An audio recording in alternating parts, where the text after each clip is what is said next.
Saben, hace un par de años hice o participé de un estudio del libro de Marcos. Y del libro de Marcos, gracias, hay algo que siempre, cualquier párrafo que uno agarre, me gusta ponerlo en el contexto, el hecho de haberlo estudiado. Y el contexto que me encanta a mí, lo he mencionado más de una vez en este púlpito, es ver la reacción de los discípulos. Más allá de que el actor principal es Jesús, ver los actores secundarios, los discípulos. Y encuentro yo que hasta Marcos 8:29, busquen Marcos y ténganlo ustedes, hasta Marcos 8:29 los discípulos venían mejorando. O sea, ¿qué es lo que hace un discípulo? Aprende, venían aprendiendo. Y venían ejerciendo eso que aprendían y cada tanto pifiaban alguna, pero venían mejorando y venían aprendiendo. En Marcos 8:29 es que Jesús les dice, ¿quién dicen ustedes que soy? Y Pedro le dice, tú eres el Cristo, el Hijo del Dios viviente. Y es como que ahí llegan al pico de ese aprendizaje, decir, mirá, perfecto, tenés razón, no se lo digan a nadie, pero tenés razón. Entonces, en ese aprendizaje venían bien. De Marcos 8:29 en adelante empieza como cierto declive de los discípulos. Síganme ustedes, esto no lo vamos a leer en la pantalla, así que síganme ustedes ahí en la Biblia. En Marcos 8, del 31 al 38, Jesús predice su muerte por primera vez. Entonces, en esa ocasión, cuando Jesús le dice, voy a morir, es que Pedro, a quien antes había felicitado, porque era el Cristo, el Hijo del Dios viviente, y lo había felicitado delante de todos, medio como que lo lleva de lado y le dice, comenzó a reconvenirle, mirando a sus discípulos, o sea, le empezó a decir, Jesús, no digas que te van a andar matando, esto, o sea, la parte del Mesías es la parte que nos gustó un poco más, no andes diciendo que te van a matar, y Jesús lo tuvo que reprender delante de todo, diciéndole, quítate delante de mí, Satanás, porque no pones la mira en las cosas de Dios, sino en la de los hombres. Empieza este mensaje de Jesús de empezar a, vamos a ponerle, retar, enseñar de manera más vehemente, el decir, no pongan la mira en las cosas de la tierra, pongan la mira en las cosas del cielo. Continúa y viene la transfiguración. Ya estoy en el capítulo 9, del 1 al 12, es la transfiguración. Siempre, y hablé hace un tiempo de la transfiguración, me gusta el versículo ese que dice, en la NTV lo dice así, el 6. ¿Dijo esto realmente, esto de las enramadas, cuando Pedro habla? Dijo esto porque realmente no sabía qué otra cosa decir, pues estaban aterrados. Me encanta que eso de, como no sabía qué decir, dijo algo, como diciendo, para romper el silencio. Pero no habían dado en la tecla, al fin y al cabo. Eso había sido en un monte. Cuando bajan, se da el contexto de Marcos del 9:14 al 9:29, o sea, los 15 versículos restantes, que es cuando Jesús sana a un muchacho endemoniado. La escena es que Jesús baja junto con los discípulos que lo habían acompañado en la transfiguración, les va diciendo, no digan nada de esto. O sea, lo que acaban de ver, por ahora no lo digan, no lo comenten. Ellos seguían sin entender qué es esto de que va a resucitar, de que va a morir, resucitar. Venían hablando entre los discípulos que no terminaban de entender lo que habían escuchado. Cuando bajan, están los otros discípulos. Y los otros discípulos estaban en el medio de un conflicto. Habían traído un joven endemoniado y no lo habían podido sanar.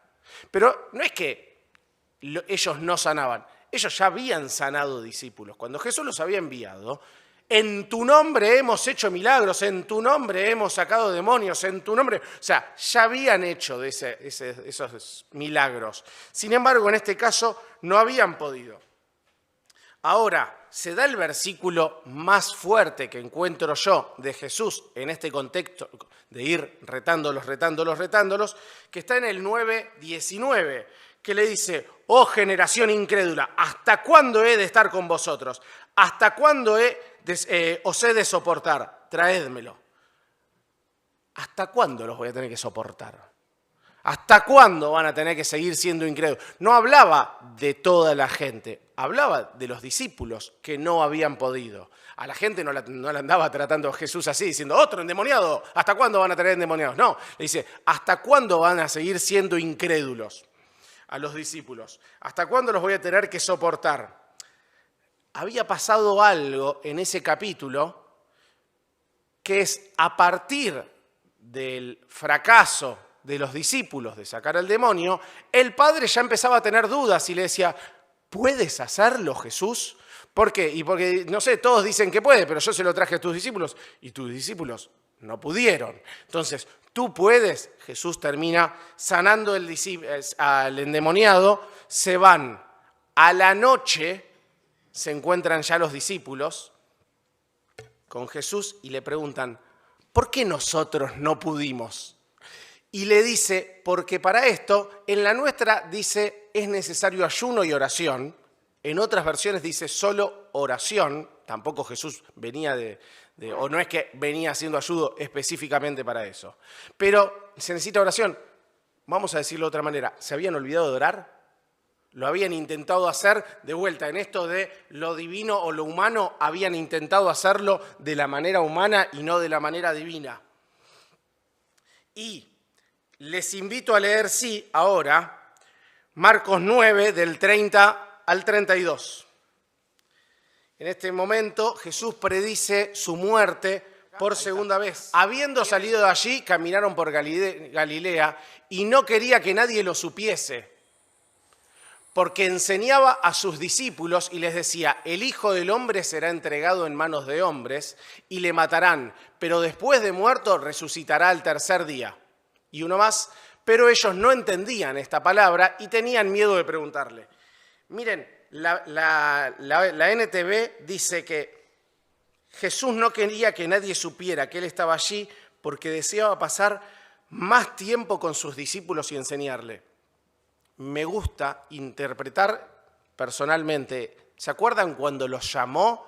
¿Para qué en Marcos 3? Para que estén con Él. Es como que para mí quería intensificar y decía, estamos compartiendo demasiado con mucha gente, sí, vamos a volver a estar de vuelta solos un poquito. Entonces fue a Galilea, que era una zona donde ellos tenían todos sus conocidos, donde habían estado un montón de tiempo, pero estemos solos. O sea, que nadie lo sepa. Estemos, pero de vuelta. Vamos a juntarnos de vuelta los 12 más Jesús. Sí, ¿para qué? Para enseñarles. Quiero volver a estar en el grupo más chiquito, no tanto, ya venían de hacer la alimentación de los 5.000, venían de un montón de cosas, sí, volvamos a estar de vuelta juntos todos nosotros y me encanta porque es como intensificar Él para estar con Él del llamado de todos los discípulos, inclusive nosotros. Ahora, en esto de hablar de estar con Él o no, nos salteamos que les dice, vamos a ir a Jerusalén, me van a matar, me van a apresar los fariseos, escribas, sacerdotes, me van a tratar mal, me van a matar y voy a resucitar. ¿Cuál fue la reacción de los discípulos ante eso? No entendían nada. Dice ahí, no entendían. ¿Pero qué otra cosa? Tampoco preguntaban. Ellos se daban cuenta que venían pifiando, entonces no querían ni preguntar. Vieron que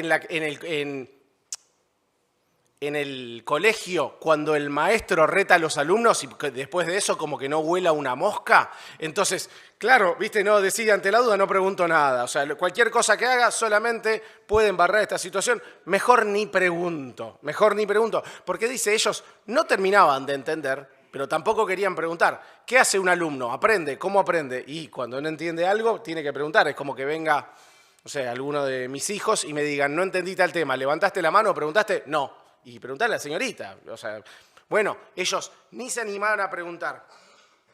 Y ahora sí, llegamos a la cita que nos toca el día de hoy, Marcos 9. En este contexto es que se da esta cita que vamos a ver ahora. Ya estaban solos y dice, o sea, ya estaban en esto de hagamos un grupo chiquito para estar nosotros, no traigamos mucha gente. Y llegó a Capernaum y estuvo y cuando estuvo en casa les preguntó, ¿qué disputabais entre vosotros en el camino? Mas ellos callaron, porque en el camino venían disputando entre sí quién había de ser el mayor. Entonces él se sentó y llamó a los 12 y les dijo, si alguno quiere ser el primero, será el postrero de todos y el servidor de todos. Y tomó un niño y lo puso en medio de ellos y tomándole en sus brazos les dijo, el que reciba en mi nombre a un niño como este, me recibe a mí, y el que a mí me recibe, no me recibe a mí, sino al que me envió. En este contexto es que Jesús llegan a la casa, y vamos a ir repasando algunos de estos versículos, versículo 33, llegan a la casa. Capernaum era, y esto algunos estudiosos identifican que era la ciudad de donde era Pedro, y habitualmente cuando estaban en la ciudad, paraban en la casa de Pedro. Entonces posiblemente, no lo sabemos, pero posiblemente esta situación de la que estamos haciendo el relato haya sucedido en la casa de Pedro. Y les pregunta, ¿qué venían hablando en el camino? Antes se habían quedado callados, pero en el camino no se quedaron callados, hablaron. ¿Qué es lo que hablaron en el camino? Dice Lucas, no lo vamos a buscar, el relato paralelo dice que lo preguntaba porque sabía lo que había en sus corazones. Entonces Jesús, anticipando saber lo que hay en sus corazones, le pregunta, ¿de qué hablaban? Y dice el versículo 34, mas ellos callaron, pone que en el camino habían disputado entre sí quién de ellos sería el mayor. De vuelta, los discípulos se quedaron callados. ¿Por qué? Y porque sabía que lo que habían hablado no era oportuno, no era el momento. De vuelta, vuelvo a lo mismo que Jesús les venía enseñando. No tenían la mirada en las cosas de arriba, tenían la mirada en las cosas terrenales. Entonces, Jesús les había dicho, yo soy el Mesías. Cuando Pedro le dice, tú eres el Cristo, el Hijo del Dios viviente, yo soy el Mesías. Y también les había dicho, vamos a ir a Jerusalén. Me van a apresar, me van a matar, voy a resucitar. Ellos no se quedaron con toda la última parte, ni siquiera con la parte de matar. Se quedaron con la parte de, es el Mesías.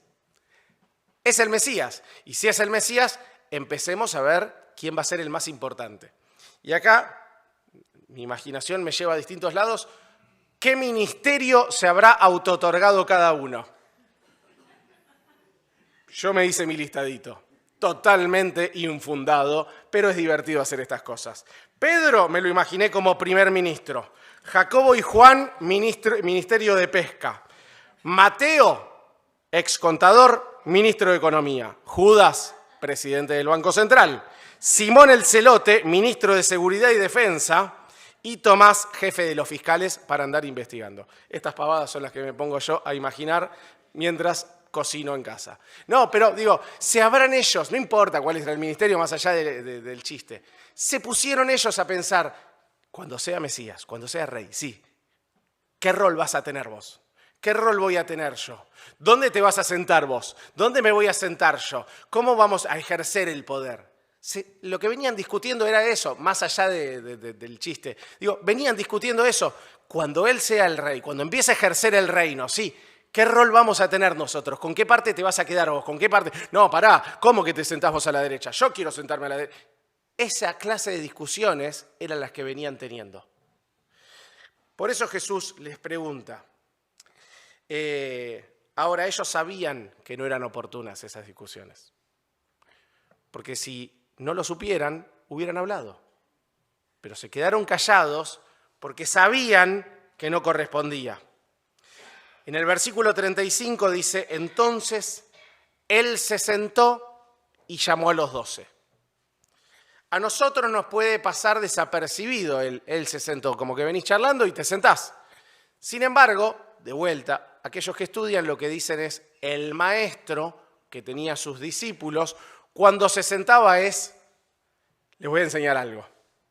Siéntense, vamos a charlar de un tema que me interesa que aprendan. En general, de hecho así lo muestran muchas veces los dibujos o las películas. Va Jesús y ellos van mirando lo que Jesús hace y ellos aprendían estando con él, mirando lo que él hacía. En este caso les dice, vengan, hagan, no sé, un círculo, no sé, vengan, siéntense, llamen, si faltaba alguno, llamen a los 12.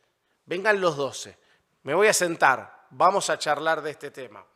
Le daba relevancia a lo que iba a estar explicando. Y lo que les dice es, si alguno quiere ser el primero, será el postrero de todos y el servidor de todos. Miren, es llamativo, Jesús no los reprende por querer ser el primero en el reino.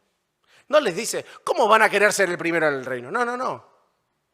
Permítanme decirlo de otra manera, hasta incentiva que sean el primero en el reino. No, está bien que busquen ser el primero.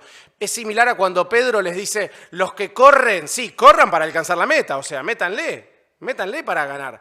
Lo que Jesús les reprende no es querer ser el primero. Lo que Jesús les reprende es el método por el cual querían llegar a ser el primero. O qué es lo que ellos consideraban ser el primero. Entonces Jesús les dice, no, sean los primeros, sí, sirviendo. Sean los primeros, sí, pero no es teniendo roles de importancia, es sirviendo. Entonces, ahí, ¿querés ser el primero? Sí, el que quiera ser el primero va a ser el postrero. Y va a terminar siendo el servidor de todos. Un enfoque totalmente distinto al que ellos pensaban de cómo se obtenían los lugares de privilegio. Y llegamos al versículo 36, elegido por el Día del Niño. Entonces Jesús puso un nene ahí en el medio. ¿Y por qué decía antes lo de Capernaum y casa de Pedro? Algunos imaginan, si era en casa de Pedro y estaban solo los 12, que era hijo de Pedro. Varios piensan que posiblemente era hijo de Pedro. Por la palabra de... Estoy en el 36, ¿no? Ya. Entonces, por la palabra que utiliza para decir un niño, se refiere a alguien, piénsenlo, como alguien hasta 5 años, no más de 5 años. Calculen que los niños en aquella época es como que vivían infancia, preadolescencia y adolescencia, todo acotado a 12 años. O sea, era infantes hasta los 5, a partir de los 12 ya tenés edad para ir a la guerra. Entonces, y a partir de los 12 o 13 también las mujeres, ya tenés edad para ser madre. O sea, ya a esa edad no sos más niño, sos grande. Entonces, Jesús agarró un niño, lo puso en medio de ellos, tomándolo en sus brazos, posiblemente levantándolo si era chiquito, y ahí es que les dijo, el que recibe en mi nombre a un niño como este, me recibe a mí. Lo que los niños en aquella época eran a esa altura, o sea, a esa edad, eran posesión de la madre. Era como, bueno, vieron que las mujeres muchas veces decimos que en esa época no eran consideradas, eran una cosa, bueno, un niño era todavía menos. ¿Por qué? Porque era posesión de la madre. Entonces, Jesús a esa personita, no es que los nenes andaban metiéndose en conversaciones de adultos, no, estaban totalmente, hasta que fueran grandes, estaban totalmente separados. Eran personitas que no eran consideradas en aquella sociedad. A esas personitas no consideradas es que Jesús lo puso en el medio y le dijo, el que recibe a un nene, a una personita como esta, alguien que todavía ustedes ni consideran, al que reciba a un niño como este, en mi nombre, sí, me está recibiendo a mí. Eso es lo que él les decía. ¿Saben qué? No les discuto que quieran tener lugares de privilegio en el cielo. Búsquenlos. Ahora, búsquenlos sirviendo. ¿Cómo? Por ejemplo, recibiendo a un niño como este.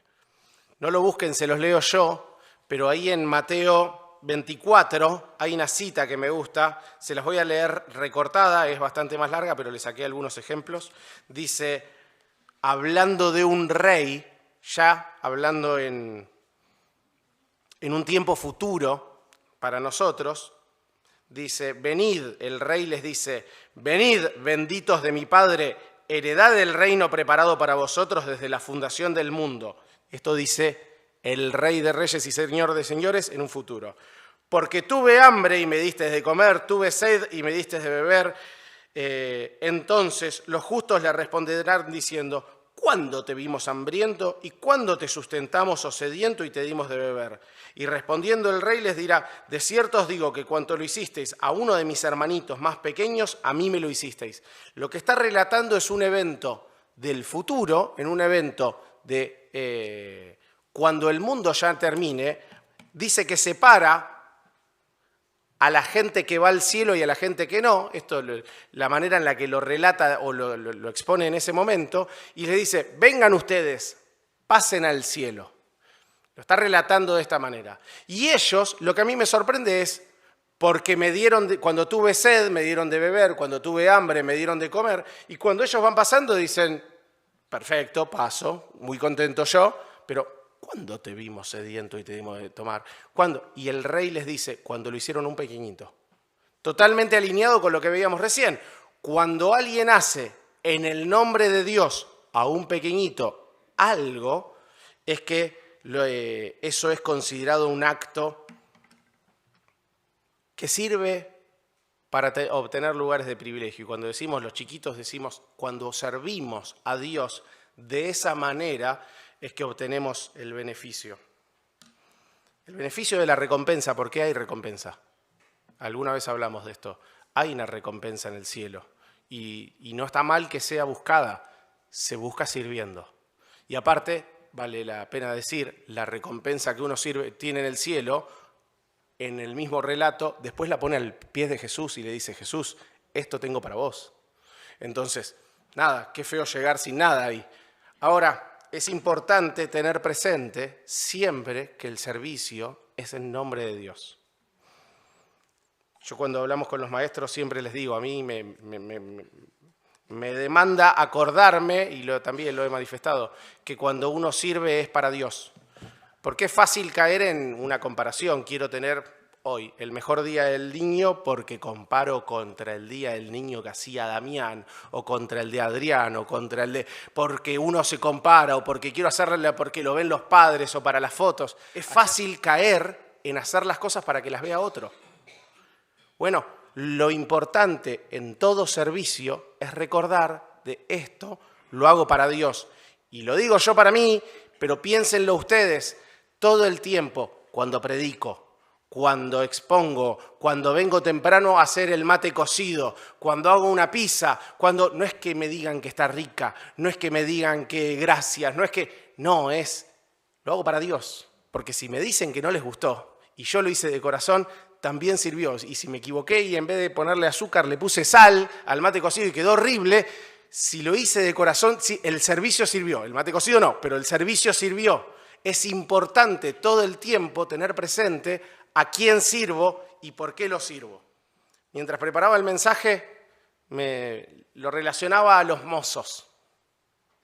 ¿Por qué? Porque para ser un buen siervo tengo que tener los ojos abiertos a la necesidad de otros.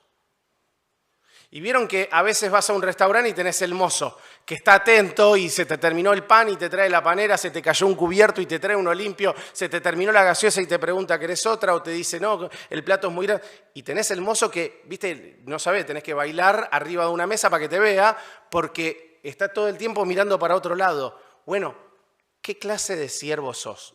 ¿Estás atento a las necesidades de tus hermanos? Digo, estamos acá para eso. ¿Estamos atentos a la necesidad de otra persona o solamente estamos reclamando que estén atentos a nuestras necesidades? ¿Qué clase? Preguntémonos, porque de hecho para eso abrimos la palabra, para hacernos preguntas y decir, ¿qué clase de cristiano estoy siendo? ¿Qué clase de cristiano? Estoy todo el tiempo pensando qué necesitarán los mayores, qué necesitarán los chicos, qué necesitarán los jóvenes, o estoy pensando, no, bueno, que otro se fije lo que a mí me falta esto y nadie me lo preguntó.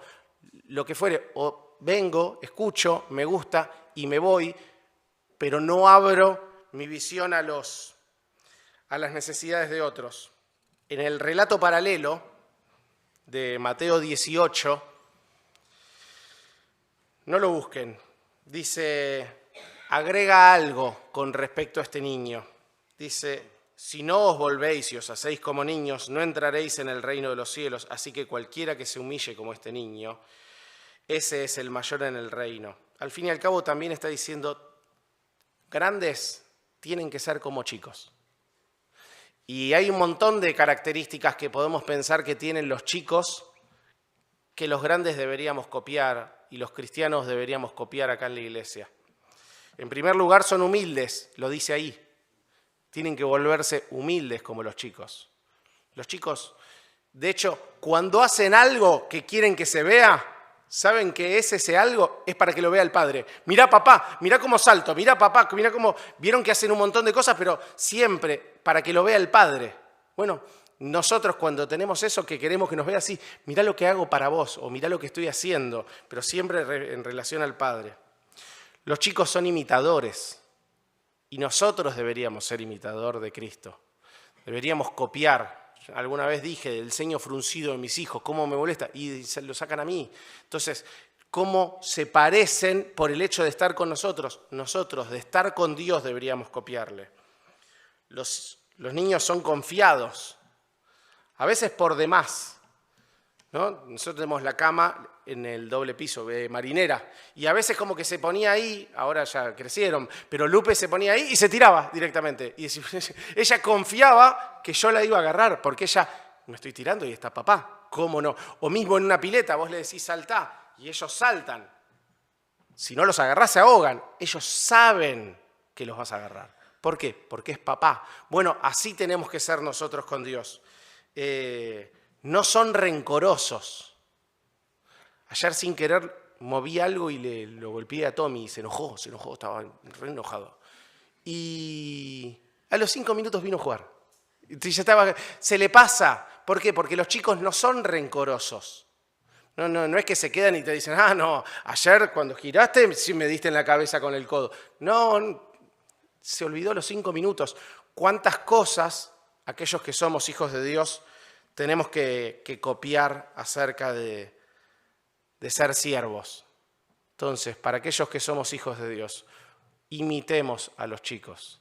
Seamos como niños en estas características y al fin y al cabo seamos también como siervos, pero la clase de siervos que Dios espera de nosotros. Y para aquellos que no son hijos de Dios, el ejemplo de siervo, Marcos relata a Jesús como siervo. Y eso se va viendo a lo largo de todo el Evangelio. Y el ejemplo perfecto, y este sí, si podés, Nata, ponerlo en la pantalla, Marcos 10:45.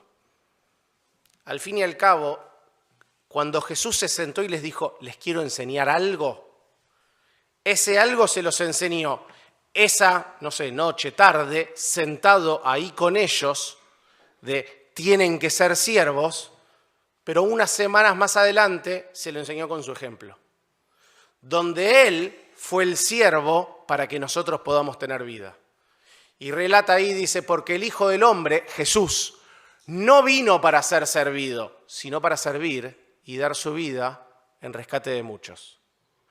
Cuando Jesús les enseñó primero con palabras, diciendo, dejen de mirar el mundo, miren el cielo, cuando Él dejen de buscar que otros los sirvan a ustedes y empiecen ustedes a preocuparse por servir a otros, después lo que hizo Él es darles el ejemplo supremo. Y el ejemplo supremo es que Él, Jesús, siendo el Hijo de Dios, se hizo hombre, vino a la tierra. Y estando en la tierra, estuvo dispuesto a ir a la cruz. ¿Por qué? Porque vos y yo teníamos un pecado que no podíamos limpiar. Y el pecado se paga con muerte. Y para que vos pudieras, al fin y al cabo, no alcanza tu vida, no alcanza mi vida, hubiéramos terminado en el infierno. Hubiéramos pagado con nuestra vida el pecado. Hubiéramos dicho, bueno, acá tenés mi vida, me voy al infierno, porque al fin y al cabo estoy pagando mi pecado. Lo que hizo Jesús es el ejemplo supremo del servicio, donde Él dio su vida en servicio nuestro. Él dijo, yo voy a ser ese siervo. Vieron, antes cantábamos del Cordero. Yo voy a ser ese Cordero. Sacrifíquenme a mí. No hace falta que sacrifiquen a otro. Y esto, al fin y al cabo, es un ejemplo perfecto, porque antes decíamos, no está mal que busquen lugares de privilegio. Miren Jesús, totalmente al revés. Él ya tenía el lugar de privilegio y vino a la tierra, rechazando ese lugar de privilegio, despojándose, renunciando a sus privilegios divinos, dice la NTV ahí en Filipenses 2. Dice, renunciando a sus privilegios divinos, sí, vino a la tierra, se hizo siervo para morir en la cruz. Y esa muerte que les venía anunciando a ellos y esa muerte que les venía diciendo es la que celebramos nosotros, también su resurrección. Porque en esa muerte en la cruz es que nosotros podemos tener vida. Miren, para aquellos que nos visitan, no vamos al cielo porque somos buenos nosotros. Muchos de los que estamos acá, la gran mayoría, tenemos una convicción de que vamos a ir al cielo, no porque somos buenos. Si fuera por eso, no iríamos, no somos tan buenos. Ahora, algún pecado o varios tenemos que nos quitan del cielo. Vamos al cielo por la sangre de Jesucristo, porque es su sangre la que nos limpió, es su sangre la que pagó el precio, fue su vida la que pagó el precio. Y es porque Él se dio en servicio de cada uno de nosotros. Ojalá esto pueda ser una decisión. ¿Vieron que antes hablaba de recibirle como a un niño? Bueno, ¿qué es lo que hay que hacer para ser salvos? Recibirle. ¿Cómo se recibe? Como cualquier regalo. Le das un regalo a un nene por el Día del Niño, le decís tomá, ¿y qué tiene que hacer? Agarrarlo. Bueno, ¿qué se hace con la salvación? Agarrarla. ¿Cómo se hace? Simplemente orando y diciéndole a Dios, te pido perdón por mis pecados. Quiero que entres en mi vida, quiero que me hagas un hijo tuyo, quiero, con las palabras que salga, vale si es de corazón. Quiero ser un hijo tuyo, quiero empezar a vivir de una manera que vos querés que vivamos. Así que ojalá que pueda ser la experiencia de cada uno de nosotros.